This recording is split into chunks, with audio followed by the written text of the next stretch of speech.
rejoindre sur Radio Mars, nous sommes aujourd'hui le lundi 21 octobre. Vous êtes au cœur de 2 heures de direct et pour vous accompagner ce soir jusqu'à 21h à mes côtés, Ftah Alaoui, bonsoir. Bonsoir Hamid, bonsoir à toutes les auditrices et auditeurs de Radio Mars. Et puis comme chaque lundi soir, on retrouve avec plaisir Reda Lali. Salut Reda. Salut à tous. Mes amis, vous le savez sans doute, l'Assemblée Générale Ordinaire de la Fédération Royale Marocaine de Football aura lieu vendredi prochain à partir de 16h à Srerat. Voilà pourquoi tout au long de la semaine, Radio Mars vous propose de donner la parole aux représentants des 2 candidats en lice. Ce soir, nous avons le plaisir de recevoir Monsieur Fouad Ouarzazi, président du CASEM depuis 3 saisons. C'est d'ailleurs sous la présidence de ce jeune Quadra que le Kaukab a retrouvé la première division.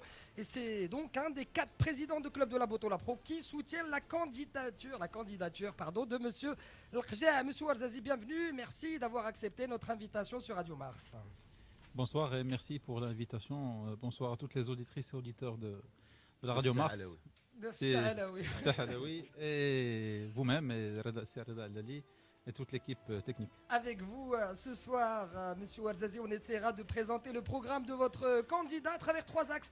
D'abord, on commencera par l'état des lieux, bien évidemment. Ensuite, on parlera de votre plan d'action, aussi bien à court, à moyen et à long terme, et puis les objectifs, bien évidemment, qui en résultent. Enfin, on terminera avec la question du financement. Mais avant tout cela, comme tous les soirs, on joue dans le cadre d'un jour un match. À votre avis, de quelle rencontre il s'agit? Et à mon avis, Ftah et Reda auront vraiment du mal à trouver ce soir.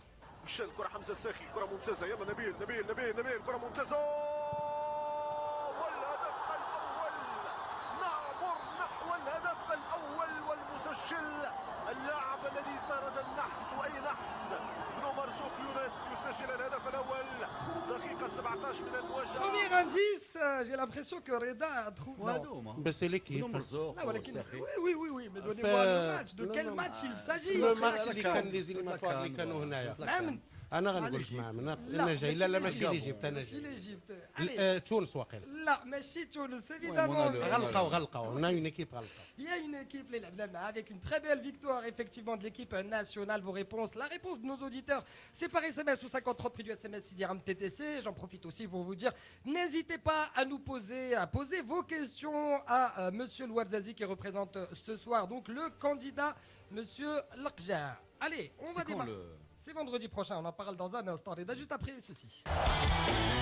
Allez, il est 19h08, effectivement, c'est vendredi prochain à partir de 16h qu'aura lieu l'Assemblée Générale Ordinaire de la Fédération Marocaine de Football, à partir de 16h. Donc, avant de commencer nos questions, Monsieur Ouarzazi, quand même un mot sur cette belle victoire, enfin un match nul, pas une victoire, c'était un lapsus, un match nul de l'équipe nationale, 4 points, une victoire, un nul, c'est pas mal pour les U17.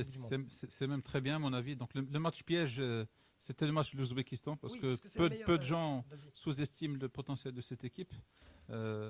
Finalement, le Maroc s'en sort très bien. Donc ils ont battu la Croatie, la tête de liste théorique de ce groupe. Donc avec 4 points, ils sont presque en deuxième tour. Donc il suffit qu'ils gèrent le match contre le Panama qui est éliminé. Donc pour pouvoir y être. Maintenant, il faut juste faire les calculs pour éviter les gros bonnets des équipes, enfin des autres poules. De la compétition, effectivement. Oui, c'est dommage qu'on n'ait pas remporté ce match parce que notre équipe nationale a fait l'essentiel.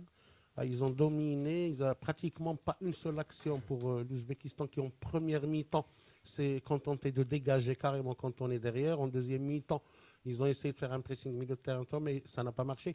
Et c'est dommage, disons qu'on a gaspillé des occasions. Mais c'est bon, c'est un match nul à prendre parce qu'on est pratiquement qualifié. Au pire, on va être meilleur troisième. Mais si on remporte le match contre le Panama, on passe premier. Le Panama qui est pratiquement éliminé. Éliminé, on passe premier. Et là, on peut éventuellement éviter les grosses cylindrées des autres groupes. Voilà. Effectivement. Un mot, Reda, c'est jeune qui assure, c'est bien. On peut être optimiste pour le futur du foot marocain. Je ne sais pas si on peut être optimiste pour le futur du foot marocain. Ça, si je le savais, je ne serais pas là. Ah bon? Tu vas trop? Je serais en train de gérer un site qui s'appellerait chouafa.ma. Je Ça gagnerais marche. beaucoup d'argent en vendant publicitaire pour la qualité de mes prédictions. Je ne sais pas prévoir. Non, par contre, ce qu'on a vu aujourd'hui, pour rester très sur le court terme, c'est que bon, à mon avis, c'est un match nul qui arrangeait un peu les deux équipes. Il y avait vraiment, moi j'étais surpris par la maîtrise technique, une vraie capacité à L'équipe nationale. à jouer au foot, à porter le ballon, parfois même trop. Ensuite, il y avait clairement pour moi un schéma tactique qui avait un gros problème dans l'axe. C'est-à-dire qu'on avait un avant-centre systématiquement en sous-nombre et marqué par 2-3 joueurs. Voilà, et comme le milieu montait pas derrière pour arriver lancer, on s'est retrouvé avec une vraie maîtrise du ballon, et en même temps peu de qualité dans la dernière ou l'avant-dernière passe. Voilà. Bon, c'est une équipe qui est sympa, qui a eu du football, qui a une certaine joie de vivre, qui est combative. Mais rassure-moi, Reda, juste avant la pub, avant la compétition, si on nous avait proposé l'objectif passer la phase de groupe. Mais pour citer le grand philosophe Rachid Taoussi, l'appétit vient en mangeant. Et donc après avoir collé 3 buts à la Croatie en une demi-heure, on s'est dit pourquoi pas d'avoir plus d'appétit. Oui, mais Reda, tu sais pourquoi? Parce que bon. Après, c'est des jeunes, ils ont des baisses de régime énormes. Les deux, même l'Azerbaïdjan. C'est des projets.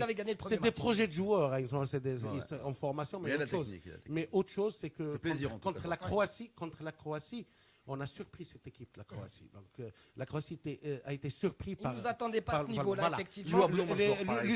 L'Ouzbékistan ont été prévenus, donc ils se sont cantonnés derrière. Ils se sont méfiés de l'équipe nationale, effectivement. Et je rejoins Reda, ça fait plaisir. Et on parle des champions d'Asie. Ça fait plaisir de voir ça. Et bon, par exemple, Nobrozor, c'est vraiment typique des qualités et des défauts de cette équipe. C'est un joueur qui se démarque bien, qui contrôle bien, qui a un premier coup de rein extraordinaire. En général, il sème son opposant direct. Enfin, il fait tout. Il se met en position de tir et le dernier geste manque. Voilà, il manque du travail, c'est des jeunes, mais quand tu as déjà la technique et la capacité à sentir les espaces et les intervalles, déjà tu peux travailler là-dessus. Et il joue à la Juve. Ça fait plaisir. 19h12 minutes, on s'arrête avec le la matin, pub. il a 2 ans de moins que Pogba, c'est ça? Oui. Ils vont prendre un chocolat après l'entraînement. Ouais. Allez, la pub va durer une petite minute et on revient rester avec nous. Merci d'être là avec nous sur Radio Marseille, les 19h13 minutes avec Tchahelaoui, avec Reda Lali. Notre invité ce soir, Monsieur Louarzazi, président du KCM, mais il fait partie de la liste du candidat L'Arkja. D'abord les messages de nos auditeurs avant de commencer à poser nos questions à notre invité ce soir. Premier message, on passe au deuxième tour sauf au cas où on perdrait contre le Panama sans marquer que l'Ouzbékistan perde avec un seul but d'écart et en marquant au moins un but pour la place de deuxième. C'est Tarek Louchdi de Rabat. Non, Tarek, j'allais plus loin. On peut passer...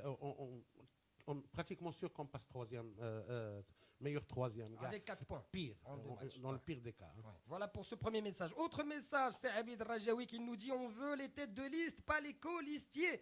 Abid Rajaoui, évidemment, on va passer notre émission à parler de cela. Mais comme première question, Silou Arzazi, pourquoi votre choix s'est porté sur le candidat, Monsieur L'Arkja? Je continue sur cette lancée, d'autant plus que nous avons entendu que vous étiez pressenti dans l'autre liste, donc dans la liste Akaram, et que vous avez fait des réunions avec eux. Donc pourquoi ce revirement et ce choix pour il n'y a pas de chronologie exacte au niveau de mon choix personnel, mais je tiens juste à préciser que c'est une décision qui m'implique à moi donc, personnellement. Donc c'est une décision donc, aussi bien personnelle, mais implique aussi donc, le club du COCOP de Marrakech. Donc ça, il faut se le garder en tête parce que c'est important de savoir que tous ceux qui représentent, qui sont présents dans les listes,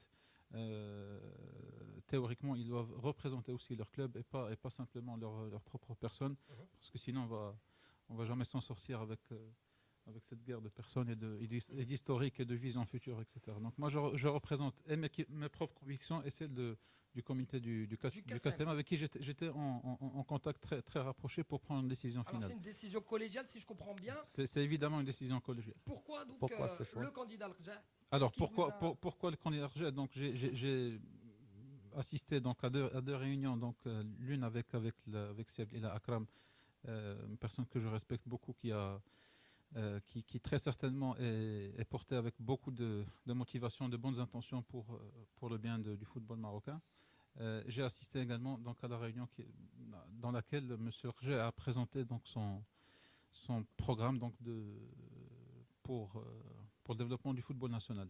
Et j'ai été, je veux dire, mon choix personnel que j'ai transmis par la suite aux membres du comité, il était évident que la liste de L'Arkja donc avait finalement, vous avez été séduit par le programme. Séduit parce que c'est un programme complet, basé sur un diagnostic de la période passée. Donc, pas uniquement celle du bureau fédéral sortant, mais aussi les anciennes générations qui ont gouverné le football marocain.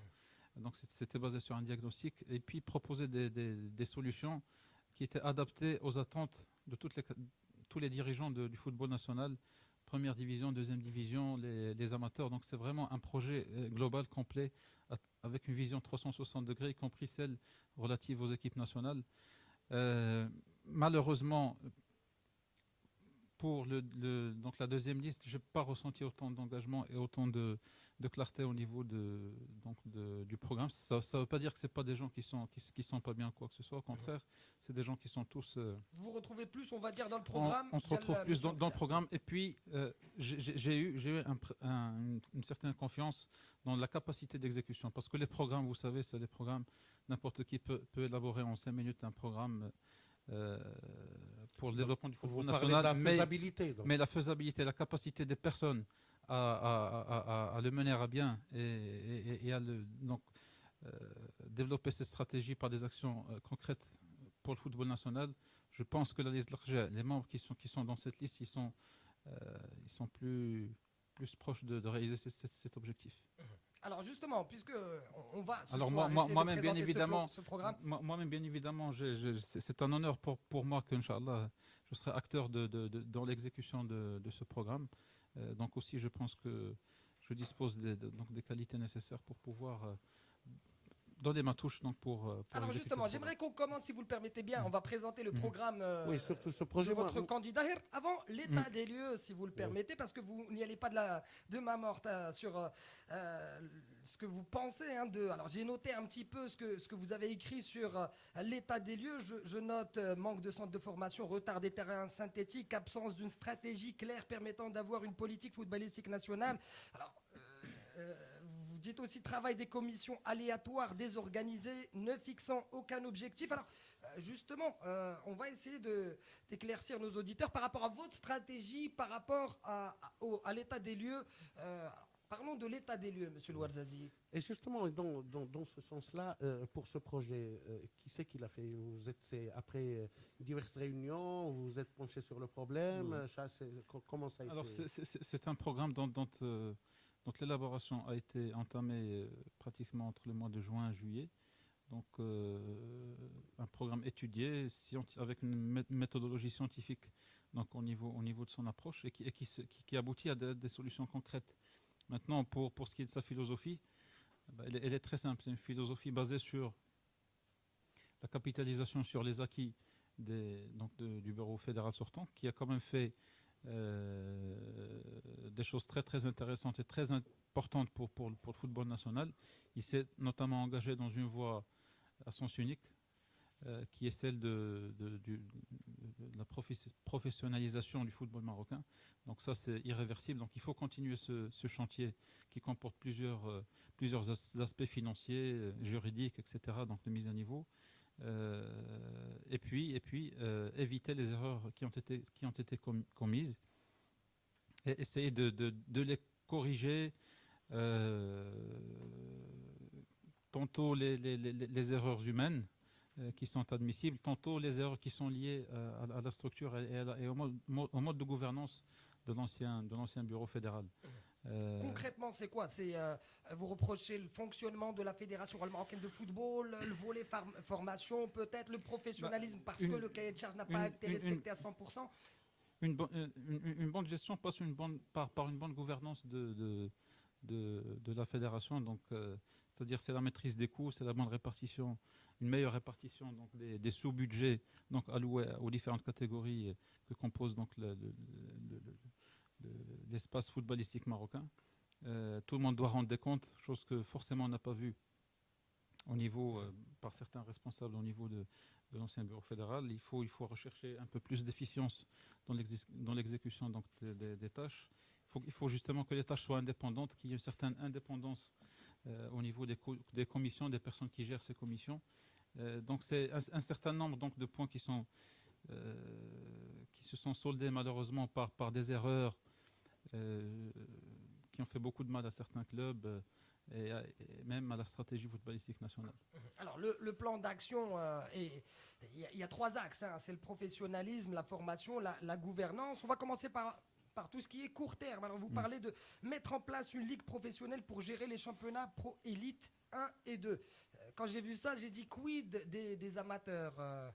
Il y aura une ligue amateur donc qui va émaner de la fédération aussi, qui va être gérée par une convention entre la fédération et la ligue amateur, en même titre que la convention qui va gérer la relation entre la fédération et la ligue professionnelle, donc footballistique. Donc vous savez que maintenant les clubs se professionnalisent à un degré très très important. Donc il est temps à ce que tous les clubs soient gouvernés par eux-mêmes et que la fédération exerce un contrôle uniquement sur les aspects organisationnels des clubs et les aspects financiers, et que la gestion quotidienne, on va dire, du football soit justement confiée à la ligue professionnelle. Oui, c'est-à-dire la fédération en charge des équipes nationales, peut-être le football féminin, voilà, c'est pratiquement... C'est ce qui se fait en gros, donc avec une ligue amateur qui s'occupera donc de la gestion donc du championnat amateur. Du championnat et amateur. même au niveau des équipes nationales, donc forcément il y a l'équipe A qui est gérée par la fédération, donc qui représente la nation, ça ce qui est normal. C'est souverain. Et puis peut-être les autres équipes peuvent être gérées partiellement, totalement par la ligue professionnelle. Et ces ligues professionnelles amateurs, quand est-ce qu'ils vont être créés? C'est pour la saison prochaine, parce que là on a entamé la saison, je crois que ça va être pour la saison prochaine. L'arsenal juridique il est là.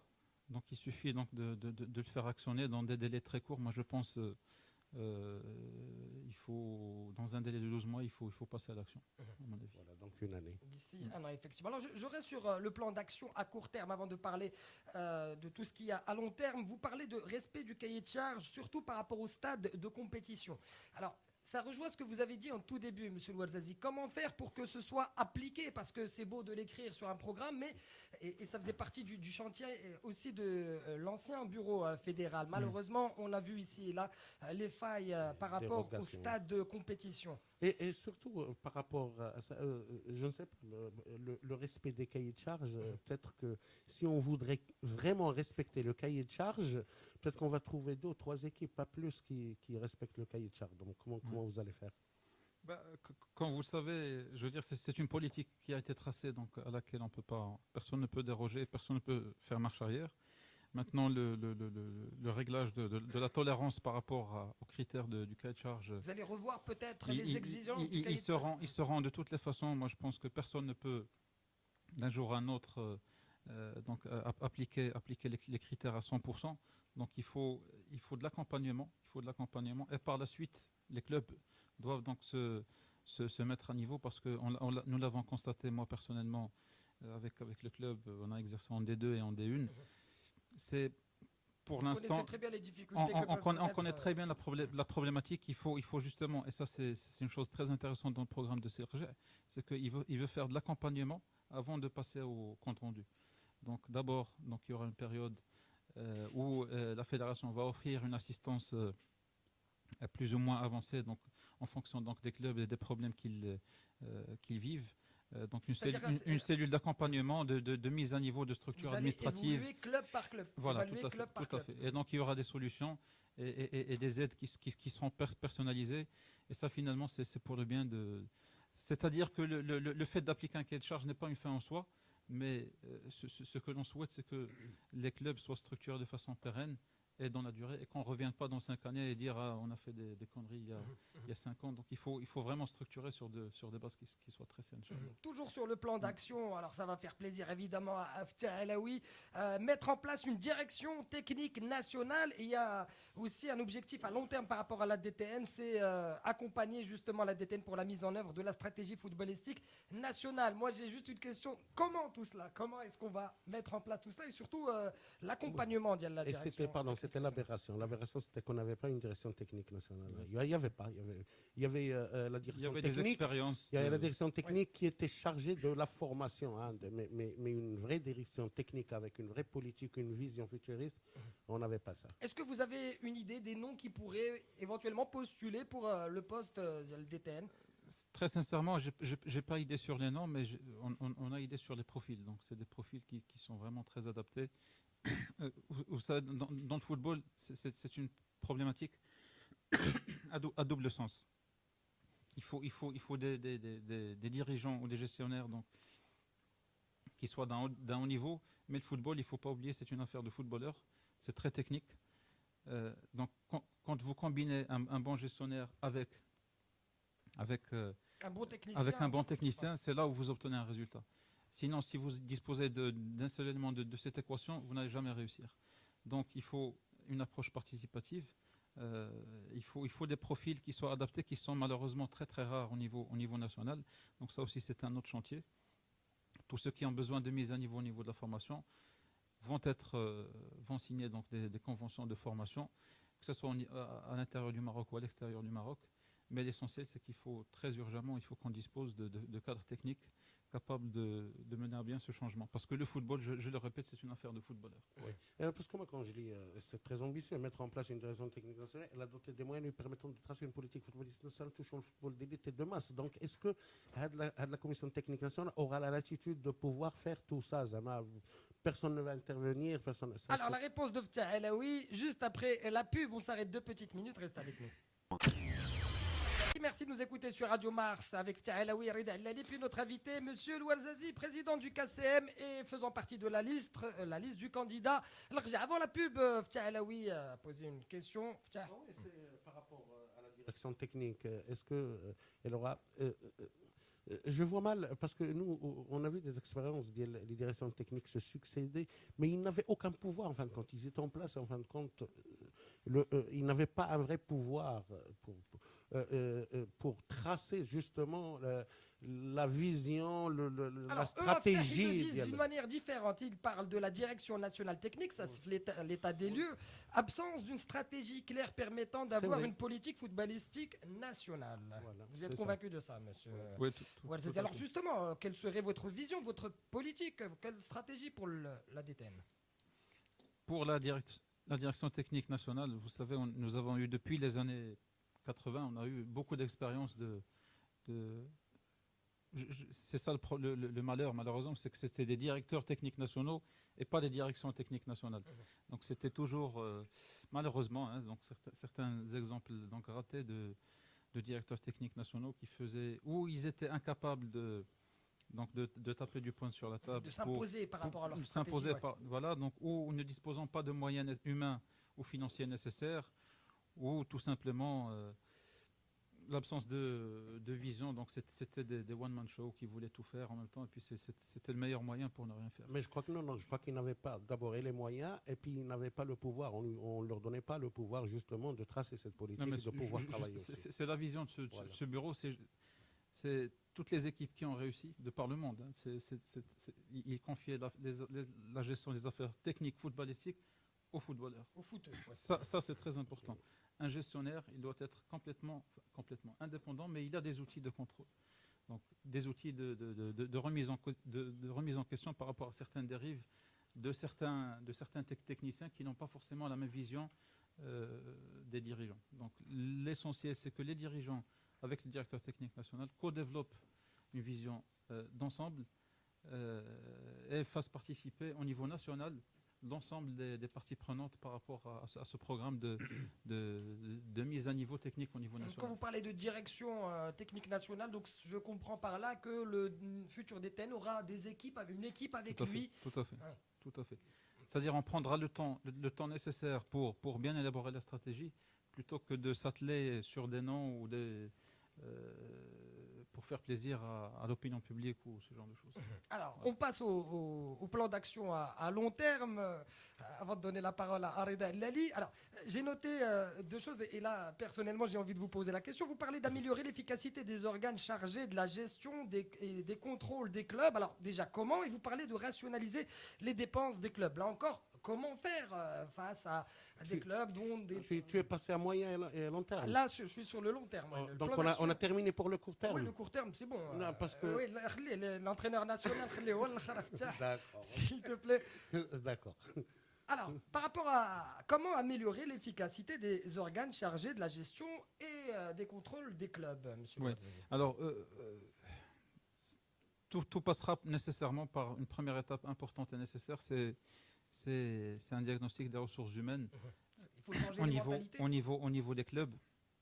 Ça, l'ancien bureau fédéral a essayé donc de faire un travail assez intéressant dans ce sens-là, progressif. Il faudra le continuer, capitaliser sur ce travail qui a été fait. Donc petit à petit, nous sentons que les clubs ont cette envie donc d'aller de l'avant, de changer leur façon de faire, croire déjà à l'alternance, croire à des instances dirigeantes élues de façon démocratique, et pas donc des gens qui s'éternisent dans Alors justement, on est obligé de nous arrêter sur la question des adhérents, monsieur Ouarzazzi. Effectivement, quand on compare avec nos voisins, même l'Ahli ou le Zamalek, le président est élu parce qu'il y a eu 40 000 adhérents qui ont voté pour ce président. Ici au Maroc, on a ce problème d'adhérents où un président peut être élu avec une cinquantaine, voire une centaine d'adhérents.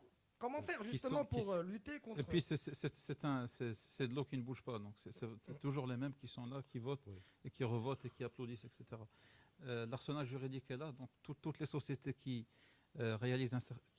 qui pratiquent une activité sportive payante, comme les clubs de foot, donc qui réalisent un certain nombre de chiffres d'affaires ou qui supportent une masse salariale d'un certain montant, qui doivent être définis normalement par décret, ce qui n'est pas le cas pour l'instant, doivent être normalement transformés en société. Et puis donc avec ce système-là,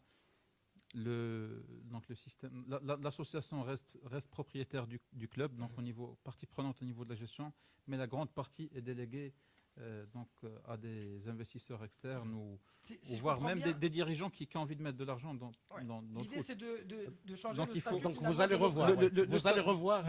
L'arsenal juridique est là, donc il suffit donc de négocier avec le ministère pour que les décrets puissent sortir dans les plus brefs délais. Parce que je dis encore... Parce que c'est même un préalable pour une ligue de football professionnel. On ne peut pas disposer d'une ligue de foot professionnel telle que connue de par le monde avec le système actuel, avec les lacunes des clubs. Pardon, Sylou Ouazzazzi, juste pour bien comprendre, ça veut dire que d'ici la fin de votre mandat, si jamais M. Khadja est élu, l'idée c'est de rendre la majorité de nos clubs première et deuxième division sociétés sportives en fait. Avec un conseil d'administration. La loi elle est même là. Oui, la loi elle est là. La loi elle est là. La loi elle est là. Donc c'est des préalables pour ça c'était prévu avant. Tout à fait. C'est des préalables pour la ligue professionnelle. Sinon il vaut mieux rester dans un système où les clubs de première, deuxième division sont gérés par la Fédération royale marocaine. Alors, je vais vous lire un passage éventuel du bénévolat, un système de rémunération. Par rapport au... là, vous parlez de... Alors, ça, c'est le fonctionnement de la Fédération marocaine de football avec le travail des commissions. L'institution des compétences qualifiées professionnelles capables de gérer les clubs selon les normes rigoureuses. On parle de dirigeants et passage éventuel du bénévolat, un système de rémunération. Oui, ce que vous voulez dire par là, c'est des dirigeants qui vont être payés ou là, amener un gestionnaire qui va... Ça rejoint la un directeur de l'administration de la Fédération marocaine de football. Et les clubs aussi, c'est pour les clubs. La Fédération royale marocaine de football, elle a une mission donc, de service public, d'intérêt général, de bénévolat. Donc il faudra justement, pour pouvoir transiter vers un système de ligue professionnelle, donc il faudra justement... que cette ligue professionnelle soit gérée par du personnel qualifié et professionnel émanant des clubs. Donc l'idéal, effectivement, c'est de abolir ce système de bénévolat parce que quelqu'un de bénévole, finalement, il ne peut pas vous rendre compte parce qu'il vous dit, moi, tout ce que je fais, c'est du sacrifice. Donc, pourquoi vous me demandez de vous rendre compte? Et ça, c'est pas bien. C'est pas bien. Quand on le voit en premier abord, effectivement, ces gens-là, effectivement, les dirigeants de clubs, ils sont là, ils sacrifient leur temps, leur argent au détriment de leur famille, etc. Mais il faut, à mon avis, passer à un système professionnel. Parce que c'est comme ça que les grandes nations de football Pardon, M. Ouazzazzi, vous êtes plutôt optimiste quand vous avez de l'expérience par rapport aux ressources humaines des clubs, notamment deuxième, première division. Vous êtes optimiste par rapport à ces ressources-là parce que... Les potentiels sont là. C'est pour ça qu'on a parlé d'assistance qui doit être, à mon avis, offerte par des instances fédérales pour la mise à niveau donc, par des plans de formation, au même titre que ce que fait la fédération en faveur des cadres techniques, en leur faisant subir des tests, des séminaires, etc. Il faut le faire pour les structures administratives, parce que ça c'est très important au niveau des clubs. Ouais. Mais les gens, ils ont du potentiel, mais il faut un petit peu de sang neuf, à mon avis, dans certains clubs. C'est très clair. Reda, peut-être un commentaire ou... Non, mais je vais vous laisser terminer sur des questions. J'ai aussi le volet qui concerne le pilotage du football national. Alors, vous faites encore une fois l'état des lieux, l'absence d'une politique assurant la cohérence entre le football amateur et celui de l'élite. Donc, forcément, la question, comment vous allez faire pour qu'il y ait cette cohérence entre le football amateur et celui de l'élite, Monsieur Ouarzazi? Tout simplement, la fédération va s'occuper de la stratégie globale du développement du football national. Donc, la fédération ne va plus s'occuper de la gestion effective quotidienne des problématiques du football national. Et donc, c'est en prenant ce recul nécessaire, elle va pouvoir mettre à la disposition aussi bien du football amateur des moyens supplémentaires, complémentaires, pour qu'il y ait ce rapprochement du gouffre énorme qu'il y a pour l'instant entre les équipes amateurs et les équipes professionnelles. Donc ça passe par une mise à niveau au niveau des infrastructures et par un relèvement des subventions qui sont accordées aux équipes amateurs qui restent très loin des normes. Oui, on va parler du financement et puis des subventions dans un instant. C'est un projet très ambitieux. Alors, il faut parler du budget, des moyens de réussir tout ça, parce que, bon, c'est vrai, vous avez parlé tout à l'heure de réalisabilité, de faisabilité.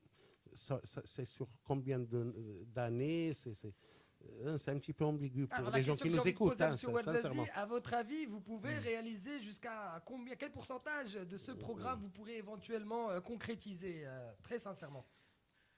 Il faut à mon avis scinder entre le programme relatif aux infrastructures et à la formation.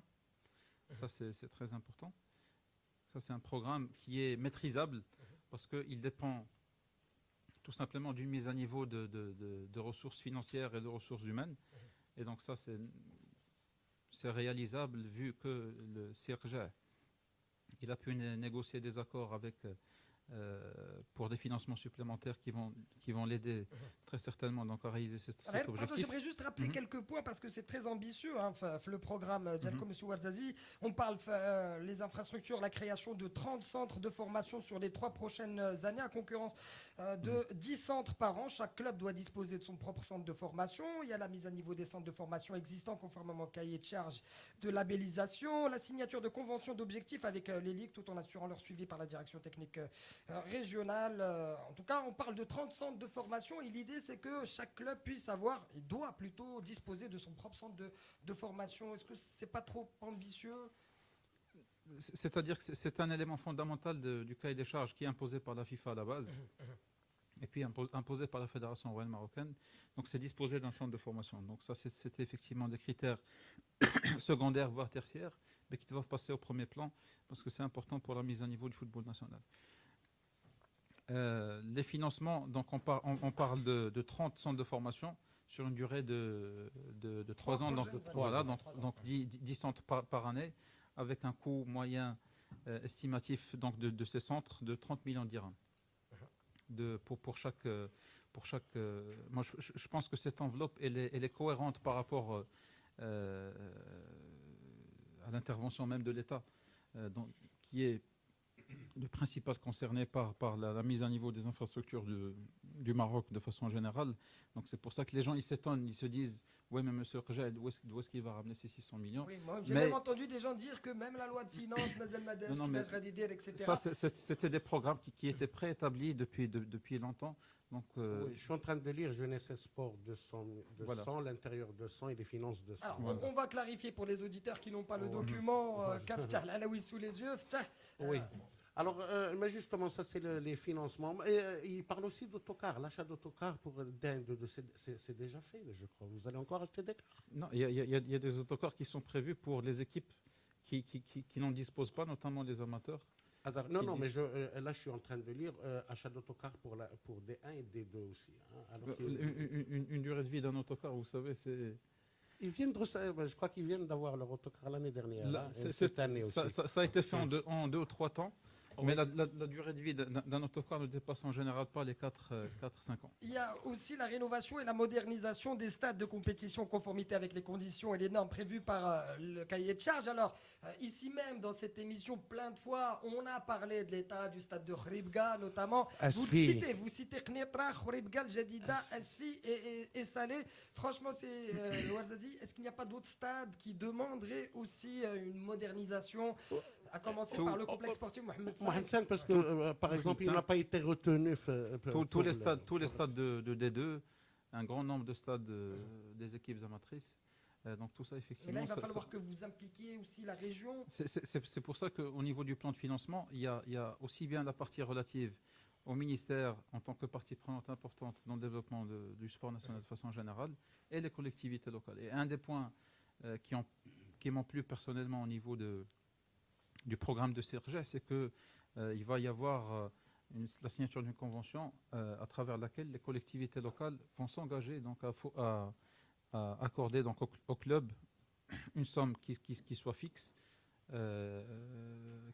au niveau donc de l'ensemble des clubs comparables. La D1 donc vont toucher une certaine somme, la D2 vont toucher une certaine somme. Alors on va dire aujourd'hui partout au Maroc. Partout au Maroc, ils vont toucher le même montant. Ça sera une convention collective. Parce que on va dire aujourd'hui ce qu'il y a, c'est qu'on peut retrouver des clubs de deuxième division qui vont toucher une somme et un autre club de deuxième division qui peut toucher trois fois des équipes d'amateurs qui touchent plus que des équipes de D1. Et puis il y a les enjeux politiques, il faut aller supplier, etc. Il faut prendre parti au niveau politique, etc. Donc là, le problème sera mis à plat. On ne va plus entendre parler de ce problème. Maintenant, le cahier des charges, il part de 9 millions de dirhams comme minimum pour accéder, pour pouvoir jouer la Ligue Pro. Donc plus les 3,5 millions de la télé, ça fait un budget minimal à peu près de 12 millions. Donc là, on va passer, le budget va passer pratiquement à 17 millions ou à 18 millions de... Vous allez augmenter les subventions pour les équipes première et deuxième division? Oui, tout à fait. Ça va être augmenté. Donc on parle d'un minimum de 17-18 millions de c'est-à-dire que c'est ça. Si vous augmentez d'une part donc, votre budget, votre subvention fédérale de 2,5 millions de dirhams, ça vous fait 2,5 millions de gagner. Et si, en parallèle, pour certains clubs, vous augmentez la subvention des collectivités locales d'une certaine somme de 3 ou 4 millions, donc vous passez de 12 à 17 millions. Donc pour qu'on soit précis, maintenant la au niveau, subvention passerait de 3 millions à 5,5 millions de dirhams. Elle passera de 3,5 millions à 6 millions de dirhams. De 3,5 millions à 6 millions de dirhams pour être... Maintenant il faut savoir les gérer. Alors, on a tous l'impression que le football, quand il était pauvre, les années 80, les années 90, ça tournait mieux, même au niveau des équipes nationales. Même au niveau des équipes nationales, il y avait de meilleures équipes nationales que maintenant qu'il y a beaucoup d'argent. Mais ça, c'est un message destiné aux présidents. Vous êtes vous-même président de club. Ça veut dire quoi? Des présidents qui vivent au-dessus de leurs moyens, c'est plus possible dans un championnat professionnel? Ça veut dire qu'il faut rentrer un peu plus dans le détail. C'est très clair. Allez, 19h46. Je suis en train de dire, par exemple, je ne sais pas, les gens qui nous écoutent, la mise en place des terrains d'entraînement respectant les conditions et les normes précises. C'est-à-dire que vous allez construire des terrains d'entraînement pour les équipes. Qu'est-ce que vous allez faire? Toujours dans cette approche participative, donc les collectivités locales, normalement, devront avoir pour responsabilité de mettre à disposition des clubs l'assiette foncière nécessaire pour les infrastructures d'entraînement. Et puis, ça sera donc au ministère de réaliser donc, les investissements. Oui, mais ça veut dire quand vous parlez par exemple de collectivités locales, je ne sais pas, vous avez eu des réunions avec les responsables, ils sont mis d'accord avec vous concrètement? Vous savez que toutes les collectivités locales, ils ont une direction au niveau du ministère de l'Intérieur, donc qui chapeaute un petit peu l'ensemble des collectivités locales, et notamment en matière de budget, donc de décisions stratégiques, etc. Donc vous avez eu des réunions avec eux, ils sont d'accord pour... Monsieur le Président, il a élaboré son programme de façon documentée, suite à des réunions, etc. La liste, oui. Justement. J'aimerais t'entendre. Tu es là encore? Reda, écoutez attentivement, très concentré. Oui, alors moi je vais vous poser 2-3 petites questions rapides. Je voudrais bien que ça aille vite, que... pas m'en vouloir si je vous interromps, si je vous pousse un petit peu, parce qu'il faut rentrer dans le détail. Bon, moi, quand je lis, je suis pas compétent pour parler de collectivité locale et tout ça, etc. Par contre, quand je lis ça, on est tous convaincus que c'est à peu près ce qu'il faut faire. Et je pense que même que n'importe quel dirigeant du foot marocain, n'importe quelle période, allait nous dire la même chose. Voilà, on peut être, voilà, il n'y a pas de centre de formation, ceux qui existent sont fermés, il n'y a pas d'équipe de jeunes, il n'y a pas de terrain de foot, etc., etc. Bon, bref, donc tout ça, on le sait. Donc je pense que même M. Fassifeli pourrait nous dire la même chose. Moi, la question est très simple, hein, ça va aller vite. C'est qu'est-ce qui fait qu'aujourd'hui, ce qu'on n'a pas réussi à faire, on va réussir à le faire. C'est-à-dire qu'est-ce qui bloque en fait. Pourquoi vous voulez ouvrir 30 centres de formation? C'est une très bonne idée. Hein, je suis avec vous à 100%. Mais pourquoi il y en a déjà une dizaine qui sont fermés? Quel blocage? Qu'est-ce qui coince là? Qu'est-ce qui Comment fait faire pour que cette fois-ci marche? Voilà. Non, mais voilà. Qu'est-ce qui coince? Et question B. Qu'est-ce que vous allez faire pour que ça ne coince plus? Parce que moi, je ne comprends pas ce qui coince. En vérité, je n'arrive pas à comprendre cette histoire de construire des centres de formation. C'est juste sur un point, mais c'est valable pour tout. Une direction technique, tout le monde veut une direction technique. Qu'est-ce qui coince? Pourquoi on n'en a pas une? La priorité, le bouton. Tout le monde, qu'est-ce qui coince? La réponse, elle est toute simple. À toutes les parties de l'échelle, donc il y a des verrous qu'il faut faire sauter, notamment au niveau des mentalités. Donc ça, je parle de l'expérience de quelqu'un qui a dirigé un club de football. Donc il y a des verrous, tantôt voulus, tantôt liés à des histoires anciennes, tantôt anecdotiques. Et est-ce que vous avez un lève-verrou, un casse-verrou? Il est comment? Je ne sais pas. Les pinces des chevaux là. Là, il faut un anti-refel. C'est quoi le truc? C'est pour ça que moi, personnellement, j'ai été convaincu par cette liste. Parce qu'on sent qu'il y a... C'est des gens qui ont réussi déjà donc, à lever à leur propre niveau, au niveau de leur club, à enlever un certain nombre de verrous et qui ont pu aller de l'avant. Oui, mais justement, restons là-dessus. Par exemple, M. El Khaja, il est président du club de Berkane. Vous nous parlez de stade de foot. À Berkane, il n'y en a pas. L'équipe joue dans quelques semaines, ils vont pouvoir jouer dans un stade flambant neuf. Il est prêt là? Oui, il est presque prêt. Il est prêt. Puis l'année dernière, attention. Et ça, avec une autre personne, ça aurait pu prendre une éternité. Très bien. Autre question. Dans la liste de la lettre de démission, plus ou moins, de M. Fassifeli, il y avait, je ne sais pas comment interpréter ça, mais en tout cas, quelque chose qui ne va pas vous rendre service, c'est une phrase du genre ces hautes fonctions de grand commis de l'État l'empêchent de poursuivre cette mission. Là, on est dans le même cas, puisque je crois que M. Khaja, il a des responsabilités au budget, au Trésor. Il est directeur du budget, voilà. Au ministère. Alors, est-ce que c'est vous parliez du bénévolat, du fait de mobiliser les énergies et les intelligences pour faire avancer des projets complexes avec beaucoup de verrous? Est-ce qu'on n'est pas en train de reproduire le même problème et d'avoir encore un haut commis de l'État, encore à mi-temps ou à tiers-temps ou à quart-temps? Ce n'est pas des petits boulots qu'ils ont, ces gens-là, j'imagine. Il y en a un, c'était l'électricité. Là, on parle du budget d'un pays. Donc, j'imagine que... Aller s'occuper des amateurs. Soyez sûr et certain qu'une fois la Ligue professionnelle a été créée, une fois la mise à niveau même de l'administration, même de la fédération en interne, ça va alléger le travail. A été mise à niveau. Une fois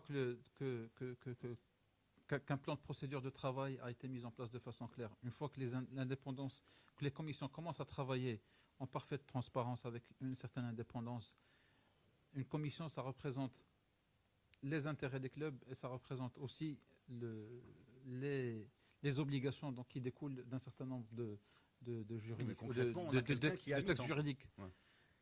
Une fois que tout ça a été mis en place, la fédération va pouvoir déléguer dans de meilleures conditions que ce qui a été fait. On n'arrive même pas à trouver des dirigeants pour trouver des gens qui déléguent. Non, on a un problème de ressources humaines. C'est la fédération qui va déléguer. Une mise à niveau administrative, un 109 au niveau de la fédération, ça c'est absolument nécessaire. Très bien. Vous vous rendez compte quand vous parlez de verrous que si vous passez les gens que vous allez battre, ça va être une belle collection de verrous là. Non, là quand même c'est du solide là. Parce qu'on parle de personnalité. Vous avez bien parlé de. Ça va pas avancer dans le beurre. Hein. Ça va pas avancer dans le beurre, ça c'est certain. Mais je veux dire une fois que les exemples qui vont réussir, ils vont certainement créer des jaloux. Donc les exemples seraient à même de. On sera amené à les multiplier un peu partout au Maroc. À Tétouan, par exemple, le centre de formation de Tétouan, c'est un bel exemple de réussite. Il y a d'autres clubs qui ont des centres de formation pas très structurés ou pas très aux normes, mais qui réussissent. Donc, à mon avis, si on commence par donner un modèle pilote, tous les clubs vont réussir, surtout si la décision et si les moyens nécessaires sont accordés au niveau central. Oui, mais les moyens, moi quand je regarde le ministère de la Jeunesse et des Sports, intérieur 200 millions, finance 200 millions, donc 3 fois 200 millions de dirhams, c'est budget de l'État. Donc globalement, j'imagine que c'est des choses qui sont budgétées, quelle que soit la liste qui passe. Comment, vraiment, c'est des questions un peu est-ce que, franchement, vous avez des négociations actuellement entre les deux listes pour une liste commune. On a entendu ouais, ici ou là. Soit une liste commune, soit la Liga. Voilà ce qu'on entend. Est-ce que c'est pour justement éviter Est-ce qu'il y a des négociations avec l'autre liste? Test. Franchement, je ne suis pas au courant. Je ne suis pas au courant de ce type de négociation. Une bouteille d'1 litre, elle ne contient qu'1 litre. Hein. Donc ça, c'est les statuts de la fédération qui viennent d'être votés en séance extraordinaire. C'est quoi le... Une bouteille d'1 litre, nouveau... Test. Ah, c'est-à-dire que vous n'avez plus de place. Vous avez créé une ligue, là. Non, mais place. c'est-à-dire, même il y la ligue, aura un non. appel d'air, là. Mais attention, mais peux chaque siphonner. candidat... Non, mais chaque candidat... Nous sommes Attention, malheureusement... Enfin, chaque candidat doit à tout le monde, président de ligue pressenti. Il est là, hein. Chaque candidat. toutes les... Enfin, nous sommes tous liés par les statuts types, les nouveaux statuts de la fédération. Donc il y a un président, enfin ils sont 15 membres. Ça ne peut pas être plus, ça peut pas être... Après, donc il se peut qu'il y ait une négociation, mais à mon avis, c'est un peu trop tard pour faire des conciliations. Je pense qu'aujourd'hui, c'est le dernier délai pour déposer ou pour rectifier ces listes. Pour rectifier les listes, effectivement. 19h54, on va poursuivre évidemment notre débat. J'aimerais qu'on parle de gouvernance et j'aimerais aussi revenir sur l'administration de la Fédération royale marocaine de football. Monsieur Louarzazi, un mot sur les problèmes des différentes commissions et comment faire pour ne pas retomber dans les mêmes erreurs. Je pense notamment à la commission de la programmation qui, on a vu l'année dernière, il y a eu quelques matchs décalés qui a créé pas mal de buzz. Justement, comment faire pour arriver à ce que nos commissions puissent travailler normalement, sans problème? Une commission, elle doit être représentative des intérêts de tout le monde. Il faut qu'elle soit indépendante, qu'elle n'ait pas de parti pris, notamment au niveau de la programmation et au niveau de l'arbitrage. Voilà. C'est pour ça que si donc quelqu'un donc qui est quelqu'un du métier, donc s'occupera normalement de la commission de l'arbitrage. Et j'espère qu'avec cette nomination, donc les anciennes polémiques ne vont plus ressurgir. Pour ce qui est de la programmation, il suffit de mettre en place un guide des meilleures pratiques en la matière, et puis essayer de faire des programmations à long terme, et puis gérer les exceptions. Voilà, oui, mais voilà. À long terme. Comme dans à peu près tous les domaines, le bon sens, on le connaît, ce qu'il faut faire, on le connaît. Encore une fois, on n'arrive pas à comprendre pourquoi on ne l'a pas fait. Exemple typique. Vous avez un constat assez dur sur l'existant du foot marocain, qu'on peut que partager. C'est-à-dire globalement une équipe nationale moribonde qui n'attire même pas le public. C'est une première dans l'histoire du Maroc depuis l'indépendance, en tout cas dont je me rappelle. Deuxièmement, un championnat frappé de suspicion et organisé qu'à un en compétition, des amateurs dans les ténèbres. C'est une question que j'aimerais lui poser après 20 heures par rapport dans les ténèbres. Voilà. Ma question, elle est simple. Mais vous êtes toutes ces bonnes volontés. Pourquoi vous avez, avec autant de lucidité sur l'existant, laissé dériver les choses jusque-là? Je veux dire, vous êtes quand même des présidents de club. Il y a dans votre liste des gens qui étaient également proches des commandes, disons, pour être clair. Pourquoi aujourd'hui, soudain, parce qu'on va changer de responsable ou nos noms des responsables, on va avoir des gens qui vont faire le contraire de ce qui a été fait et que vous avez regardé faire? Nous, de toutes les façons, nous avons un passé, donc on a tous dirigé dans des clubs, et le football national, ce n'est que la somme de tous les clubs. Nous avons une obligation de moyens, au moins. Les résultats viendront normalement, si tout marche bien, donc les résultats vont suivre. Donc nous avons appliqué ça au niveau de nos propres clubs, et les résultats sont là de façon plus ou moins évidente. Après, c'est un problème donc de mentalité, de changement de mentalité, d'adaptation par rapport aux normes actuelles. Il y a des gens qui continuent à gérer, on va dire, à l'ancienne, et puis qui veulent intervenir un peu partout, donc ils veulent être tantôt avec la casquette d'entraîneur, tantôt avec la casquette d'organisateur de match, tantôt avec la casquette de gestionnaire, tantôt avec la casquette de VAR d'arbitre. Est-ce que c'est pas le plus dur, En fait, c'est un pari sur les personnes. C'est un pari sur les personnes. Mais personnes. l'essentiel, c'est que nous sommes tous tenus par une obligation de moyens et de fournir le meilleur effort de soi-même pour réussir. Oui, mais vous parliez sérieusement tout à l'heure que vous avez dit comme les footballeurs, comme les entraîneurs ont des stages, les dirigeants aussi vont avoir des séminaires et des stages, sincèrement. Si vous envoyez une première lettre de blâme, une deuxième, une troisième, forcément les dirigeants ils vont se rendre compte de leurs erreurs. Je pense même l'ancien bureau fédéral a commencé à mettre en place un petit peu cette commission de contrôle-gestion qui tout doucement fait toucher du doigt les dirigeants de leurs erreurs au niveau de la gestion. Donc il va y avoir un accompagnement. Il faut continuer, il faut capitaliser sur cette bonne expérience pour que tout le monde réfléchisse de la même manière et travaille de la même manière. Allez, 19h58 sur Radio Mars, notre invité, monsieur Louelzazi, jusqu'à 21h pour parler de la candidature de monsieur Lakja. On va s'arrêter avec le grand journal des sports dans un instant, à partir de 20h, présenté par... Il y a beaucoup de gens, je t'interromps 2 secondes, il y a beaucoup de gens sur les réseaux sociaux qui voudraient bien que les programmes soient... C'est public, ça. Oui, c'est public. Si on pouvait le mettre sur Internet. Oui, on va le mettre sur notre site, le www.radiomars.ma. Promis, après 21h, vous l'aurez sur notre site Internet. On s'arrête une petite minute et juste après, on retrouve Nadia Benchir pour le grand journal des sports. Merci de nous rejoindre sur Radio Mars. C'est parti pour la deuxième partie de notre culture foot avec Tchalaoui, avec Reda Lali, nos auditeurs par SMS 5030, prix du message Sidiram TTC. Dans un instant, quelques messages. Et puis, notre invité ce soir, monsieur Ouelzazi, président Djellal Koukab, et faisant partie de la liste du candidat monsieur Lakja. Premier message au 5030, prix du SMS Sidiram TTC avant de poursuivre le discours de votre invité. Je lis tous les messages à Sil Ouelzazi, sauf les messages qui comportent des insultes.